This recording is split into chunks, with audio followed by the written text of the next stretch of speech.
There's a morning habit that's spiking your blood sugar by 30 to 40 points before you even eat a single bite of food. And the part that shocks me most as a metabolic physician is that it's the exact habit most people believe keeps blood sugar low. You wake up. You skip breakfast thinking you're being disciplined, thinking you're giving your body a break from food, thinking you're keeping your glucose stable. But here's what's really happening. Every minute you delay eating in those critical first 2 hours after waking, your blood sugar is climbing. Not from food, from your own body, from a hormonal cascade that turns your liver into a sugar factory. And if you're over 60, this cascade is even more aggressive, more dysregulated, more dangerous than it was at 40. I'm Dr. Helen Marlowe, and after 15 years working with patients struggling with prediabetes, type 2 diabetes, and metabolic dysfunction after 60, I'm going to show you exactly why this morning habit is sabotaging your blood sugar control, what's happening inside your liver and pancreas during those first morning hours, and the precise timing window you need to follow to stop this glucose spike before it happens. But I'm not revealing the complete solution yet, because if I tell you exactly what to do right now, you'll think it sounds too simple, you'll dismiss it, and you'll miss the critical details that make it work. You need to understand what's happening in your body between the moment you wake up and the moment you finally eat. You need to see why your liver is dumping glucose into your bloodstream when you haven't consumed any carbohydrates. You need to know why this process becomes more aggressive after 60 and why the standard advice you've been following is making everything worse. Only then will you understand why the solution works and how to implement it correctly. Before anything else, you need to know what's at stake. Your energy throughout the entire day, your ability to maintain stable blood sugar without constant hunger and cravings, your risk of progressing from prediabetes to full diabetes, your independence. Because uncontrolled morning blood sugar spikes don't just affect your glucose readings. They set off a cascade that ruins your entire metabolic day. High morning glucose triggers insulin surges. Insulin surges create afternoon crashes. Crashes trigger intense carbohydrate cravings. Cravings lead to poor food choices. Poor choices spike blood sugar again. Round and round, every single day. And here's what makes this silent and dangerous. You feel nothing in the moment. You wake up, you skip breakfast, you feel fine. You might even feel virtuous. But inside your body, glucose is flooding your bloodstream. Your pancreas is scrambling to produce enough insulin. Your cells are becoming more resistant. And this is happening every single morning without you knowing it, until you check your blood sugar and see 140, 150, 160 before eating anything. And you're confused because you haven't had any food. How can your blood sugar be that high? Here's what you're going to learn today. First, I'm going to show you the real mechanism, what triggers this morning glucose spike, and why it gets worse after 60. Second, I'll reveal the primary lever, the exact timing intervention that stops this cascade before it starts. Third, I'll give you the precise protocol, when to eat, what to eat, how much, in what order. Fourth, I'll show you the 3 mistakes that make this habit backfire completely. And fifth, I'll walk you through the timeline. What changes day 1, week 1, month 3, when you'll see your fasting numbers drop and when you'll feel the energy difference. I'm Dr. Helen Marlowe, 15 years in clinical practice, specializing in metabolic health for adults over 55. I work with people dealing with prediabetes, type 2 diabetes, insulin resistance, and the fear of losing independence to medications and complications. I'm not selling supplements. I'm not promoting a complicated program. I'm giving you one simple timing intervention that can drop your fasting blood sugar by 20 to 30 points within weeks. And I need you to understand something. If your morning blood sugar is elevated, you are not failing. You are not lacking discipline. Your body is responding to powerful hormonal signals that you didn't even know existed. This is physiology, not personal failure. The good news is, once you understand the signals, you can change them. This is educational information, not medical advice. If you're taking diabetes medication, especially insulin or sulfonylureas, do not change your routine without consulting your doctor. Your medication doses may need adjustment as your blood sugar improves. If you have severe gastroparesis or other digestive conditions, check with your physician before modifying meal timing. This information is designed to work alongside your medical care, not replace it. Here's what we're covering: the true mechanism behind morning glucose spikes and why they worsen after 60. The primary timing lever that interrupts this cascade. the exact protocol for implementing this intervention, the 3 mistakes that sabotage results, and the complete timeline of what to expect. If this sounds like the missing piece you've been searching for, if you want more tools for managing blood sugar, blood pressure, and energy after 60, consider subscribing. I release practical, science-based videos every week. Now let me break the belief that's causing this problem. You've been told that skipping breakfast is fine, maybe even beneficial. You've heard about intermittent fasting. You've read that giving your digestive system a break is healthy. You've been told that if you're not hungry in the morning, don't force yourself to eat. Listen to your body. And for some people, under some circumstances, delayed eating can be helpful. But here's what you haven't been told. If you're over 60 with insulin resistance or prediabetes, skipping breakfast or delaying it significantly can trigger a massive glucose spike. Not from food, from your own liver. This sounds illogical. How can not eating cause blood sugar to rise? You're not putting any glucose into your system. Where is it coming from? This is exactly why people believe skipping breakfast is safe. It makes logical sense that no food equals no glucose spike, but your body doesn't work that way. Your liver stores glucose in the form of glycogen. When you haven't eaten for hours, when your blood sugar starts to drop, your liver releases this stored glucose to keep you functioning. This is normal. This is necessary. But here's what changes after 60, especially if you have insulin resistance. The signaling system that controls this glucose release becomes dysregulated. Your liver releases too much glucose. Your pancreas can't produce enough insulin to manage it, and your cells are resistant to the insulin that is produced. The result? Your blood sugar spikes dramatically, even though you haven't eaten anything. Let me show you what this looks like. You're 68 years old. You wake up at 7 a.m. You're not particularly hungry. You've read that intermittent fasting is good for you. So you skip breakfast, you have black coffee, you go about your morning, maybe you exercise, maybe you do chores, maybe you work, you don't eat until noon. 5 hours after waking, you feel fine, productive even. But at 11:30, you decide to check your blood sugar. 152. You're shocked. You haven't eaten anything. How can it be 152? You eat lunch, a healthy salad with protein. You check again 2 hours later, 178. Now you're really concerned. You barely ate any carbs and your blood sugar is 178. What's happening? What's happening is your morning habit, skipping breakfast for 5 hours, triggered a massive glucose dump from your liver. Your blood sugar spiked to 152 without any food. Then, when you finally ate lunch, your already elevated glucose combined with the food glucose pushed you to 178. And this cascade started the moment you decided to skip breakfast. Now let me show you what's actually happening inside your body during those morning hours. Your endocrine system operates on circadian rhythms. Certain hormones peak at certain times. Between 3 a.m. and 8 a.m., cortisol rises sharply. This is called the cortisol awakening response. Cortisol is your primary stress hormone. One of its jobs is to mobilize glucose for energy. In a healthy, metabolically flexible person, this cortisol rise causes a small, manageable glucose increase. But in someone over 60 with insulin resistance, this cortisol surge triggers excessive glucose release from the liver. At the same time, growth hormone and other counter-regulatory hormones are also elevated in the early morning. These hormones all signal your liver to break down glycogen and release glucose. They also signal your liver to create new glucose from protein and fat through a process called gluconeogenesis. In a young, insulin-sensitive person, this morning glucose release is balanced by adequate insulin response. Blood sugar rises slightly, insulin responds appropriately, glucose enters cells, and blood sugar stabilizes. But when you have insulin resistance, especially after 60, this balance breaks. The liver releases too much glucose. The pancreas struggles to produce enough insulin. And the insulin that is produced doesn't work efficiently because your cells are resistant. So glucose accumulates in your bloodstream. This is the dawn phenomenon, and it's happening whether you eat breakfast or not.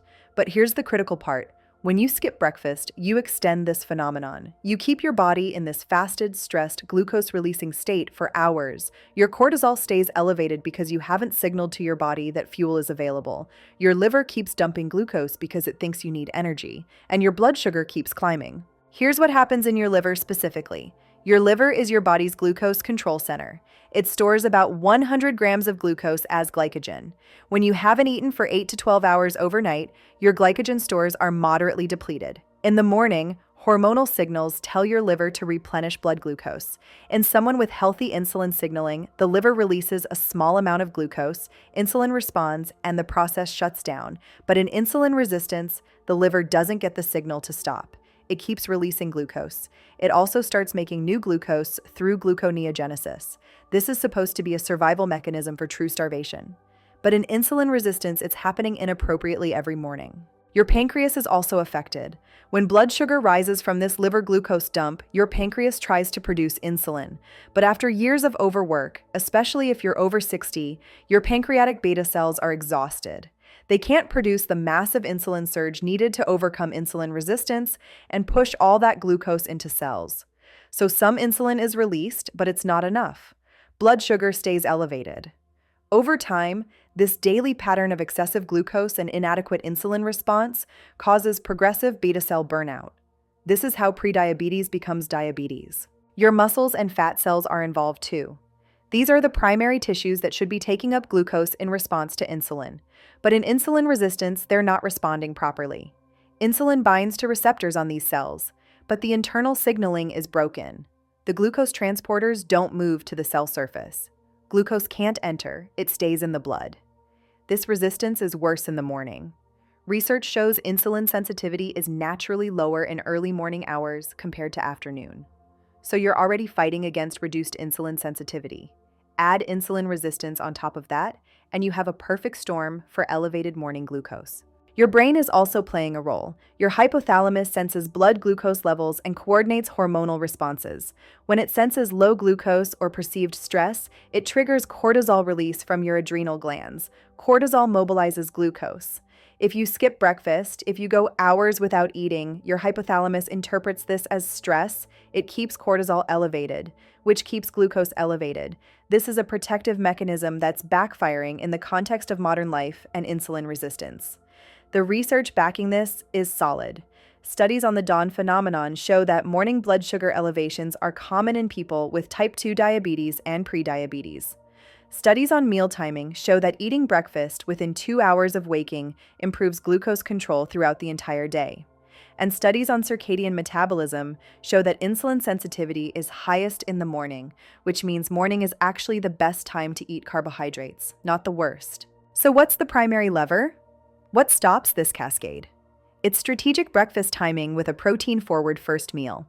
This interrupts the hormonal cascade within the critical window.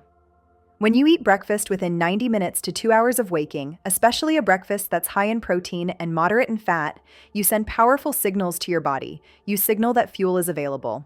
Cortisol drops. Liver glucose release slows. Gluconeogenesis decreases. And because you're eating protein and fat rather than pure carbohydrates, you don't cause a massive insulin spike.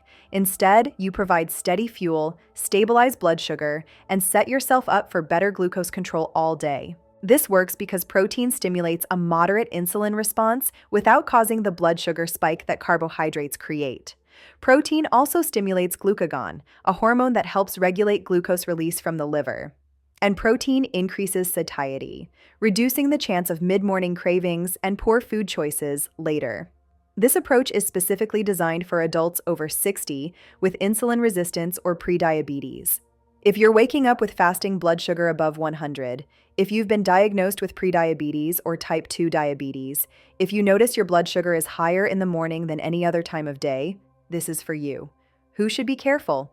If you're on insulin or medications that lower blood sugar significantly, your doses may need adjustment when you implement this. Work with your doctor. If you have severe gastroparesis or digestive issues that make morning eating difficult, you may need modifications. Discuss with your healthcare team. Here's the exact protocol. You're going to eat breakfast within 90 minutes of waking, ideally within 60 to 75 minutes. This breakfast will be protein forward, at least 25 to 30 grams of protein, moderate fat, low to moderate carbohydrate. Set your alarm. When you wake up, note the time. Within the next 60 to 90 minutes, you will eat breakfast. No skipping, no delaying because you're not hungry. This is a metabolic intervention, not a hunger-based decision.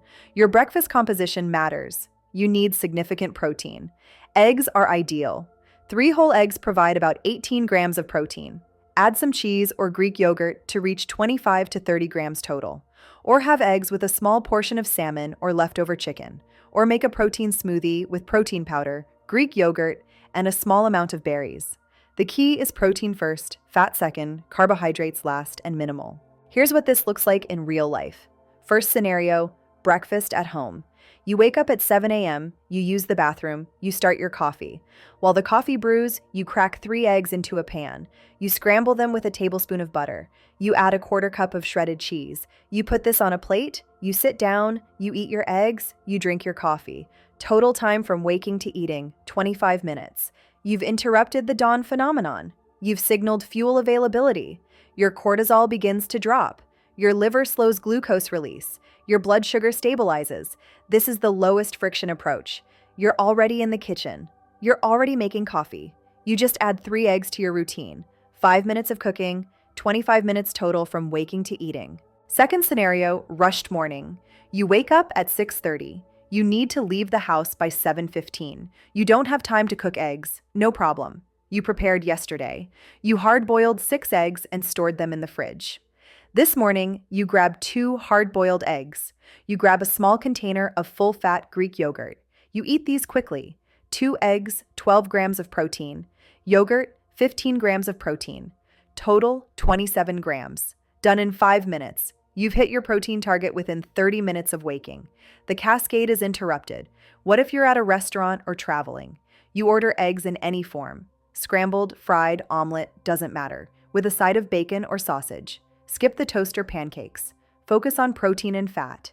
If eggs aren't available, order Greek yogurt with nuts, or a protein smoothie if they have it, or even just cottage cheese. The goal is 25 to 30 grams of protein within 90 minutes of waking. What if you genuinely can't stomach food that early? Start smaller. Begin with just 1 egg and a small amount of yogurt. Get your body accustomed to morning food. Over 2 weeks, gradually increase to the full protein target. Your body will adapt. Many people think they're not morning hungry because they've trained themselves not to be. Retrain yourself. Your metabolism will thank you. Now let me show you the 3 mistakes that make this protocol fail completely. Mistake number 1, eating breakfast but making it pure carbohydrates. You wake up, you decide to eat breakfast. Good. But you have oatmeal with fruit and honey, or toast with jam, or a muffin, or cereal with skim milk. These are all primarily carbohydrate meals with minimal protein. What happens? The carbohydrates spike your blood sugar rapidly. Your already struggling pancreas has to produce a massive insulin surge. The insulin drives blood sugar down, but often too far. 2 hours later, you're hypoglycemic. You're starving. You crave more carbs. You eat them. Blood sugar spikes again. This is the blood sugar roller coaster. It starts with a carb-heavy breakfast. The fix is simple. Always prioritize protein first, at least 25 grams. Then add fat. Then, if you want carbohydrates, add a small amount. Berries in your yogurt. Half a slice of whole grain toast with your eggs.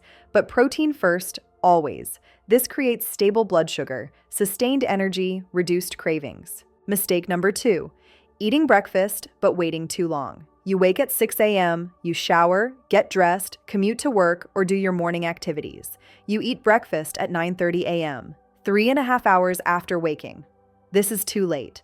The dawn phenomenon has already run its course. Your liver has already dumped excess glucose. Your blood sugar has already spiked. Eating at 9:30 now adds food glucose on top of already elevated blood glucose. Double spike. The fix is strict timing. Within 90 minutes of waking, set an alarm if needed.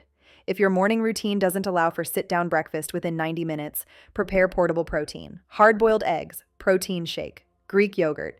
Eat it during your commute if necessary. The timing window is non-negotiable. Mistake number 3, inconsistency. You do this Monday, skip Tuesday and Wednesday. Do it Thursday, skip the weekend. This random approach gives minimal benefit. Your body needs consistent signaling. Every single morning, your cortisol rises. Every single morning, your liver is triggered to release glucose.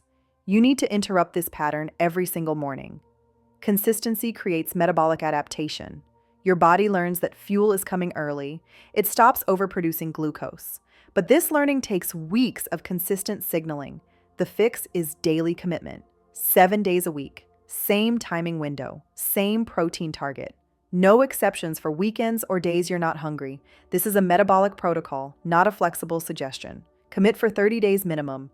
Watch what happens to your fasting blood sugar. Now let me walk you through the timeline. Day 1. You wake up at 7 a.m. You cook 3 eggs with cheese. You eat them by 7:25. First morning implementing the protocol. You might not notice anything dramatic immediately, but if you check your blood sugar mid-morning, you might notice it's 10 to 15 points lower than usual. This is the immediate effect of interrupting the dawn phenomenon. Some people feel more energized, more stable, less shaky or irritable mid-morning. Week 1. You've eaten protein breakfast within 90 minutes of waking every day for 7 days. You're starting to notice patterns. Your mid-morning energy is better. You're not experiencing the 10 a.m. crash you used to get. You're not craving sweet snacks mid-morning. If you're tracking fasting blood sugar, you might see it starting to trend downward. Not dramatically yet, but maybe dropping from an average of 135 to 128. The changes are subtle but real. Your body is beginning to adapt.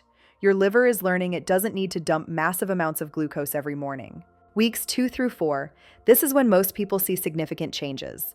Your fasting blood sugar has dropped measurably. If you started at 140, you might now be consistently around 115 to 120. If you started at 125, you might now be at 105 to 110. This is a clinically significant improvement. Your energy throughout the day is more stable. You're not experiencing the afternoon crashes. Your cravings have decreased. Food doesn't control you the way it did. Your hunger signals are normalizing. You're hungry at appropriate times, not constantly. The protocol feels easier. Eating breakfast within 90 minutes is now habit. You don't have to think about it. Your body expects it. Months 2 through 3. The improvements compound. Your average fasting blood sugar has dropped 20 to 30 points from baseline. Your hemoglobin A1C, if you get it checked, has improved. Your energy is better than it's been in years. Your thinking is clearer. Your mood is more stable. These aren't just numbers on a glucose meter improving. This is real metabolic healing. Your liver is functioning better. Your pancreas is under less stress. Your cells are becoming more insulin sensitive. If you are on diabetes medication, your doctor might discuss reducing your dose. The lifestyle intervention is working. Your body needs less pharmaceutical support. What might get worse first? In the first few days, if you're not accustomed to eating breakfast, you might feel slightly nauseated or overly full. This is normal. Your digestive system is adjusting. It passes within a week. Some people experience initial fatigue as their body shifts from relying on stress hormones for morning energy to relying on actual food. This also passes quickly. If you're on diabetes medication and your lifestyle changes are very effective, your blood sugar might drop too low. Watch for symptoms like excessive shakiness, confusion, extreme hunger. If these occur, check your blood sugar and contact your doctor about medication adjustment. The protocol is working, your medication needs to be reduced. Let me bring this all together. You're not broken. Elevated morning blood sugar isn't a personal failing. It's a hormonal cascade triggered by the dawn phenomenon, amplified by insulin resistance, and worsened by the habit of skipping or delaying breakfast. But you can interrupt this cascade with one simple intervention: strategic breakfast timing with protein priority. Here's what we covered. The myth is that skipping breakfast keeps blood sugar low, or that intermittent fasting is always beneficial. The truth is that in adults over 60 with insulin resistance, delaying breakfast extends the dawn phenomenon and causes excessive liver glucose release. Morning blood sugar spikes even without food. The real mechanism is this: cortisol and other hormones peak in early morning. They signal your liver to release glucose. In insulin resistance, this release is excessive and poorly controlled. Your blood sugar climbs without any food intake. Skipping breakfast extends this state for hours. The primary tool is eating a protein-forward breakfast within 60 to 90 minutes of waking. 25 to 30 grams of protein, moderate fat, low carbohydrate. This signals fuel availability, drops cortisol, slows liver glucose release, and stabilizes blood sugar for the entire day. The protocol is wake up, note the time, eat breakfast within 60 to 90 minutes, prioritize protein, eggs are ideal, 3 eggs with cheese or yogurt to reach 25 to 30 grams. Do this every single day without exception. The mistakes to avoid are eating pure carbohydrate breakfast, which spikes blood sugar, waiting too long to eat, which allows the dawn phenomenon to run unchecked, and inconsistent implementation, which prevents metabolic adaptation. The timeline is immediate blood sugar stabilization on day 1, noticeable energy improvement in week 1, measurable fasting glucose reduction in weeks 2 through 4, and sustained metabolic healing with 20 to 30-point blood sugar drops in months 2 through 3. Your body responds to consistent signals. Give it the right signals and it will heal. If you found this information valuable, if you can see yourself implementing this protocol, if you want more tools like this for managing blood sugar and metabolic health after 60, subscribe to this channel. Practical strategies. Real physiology. No hype. Share this with someone struggling with morning blood sugar spikes, someone who's been skipping breakfast thinking they're doing the right thing, someone who needs to understand what's really happening in their body. This knowledge could transform their metabolic health. You now know why skipping breakfast spikes your blood sugar. You know the exact intervention that stops it. You know the timing window that works. Start tomorrow morning. Set your alarm, cook your eggs, eat within 90 minutes. Watch your numbers improve. Take control of your metabolism starting now.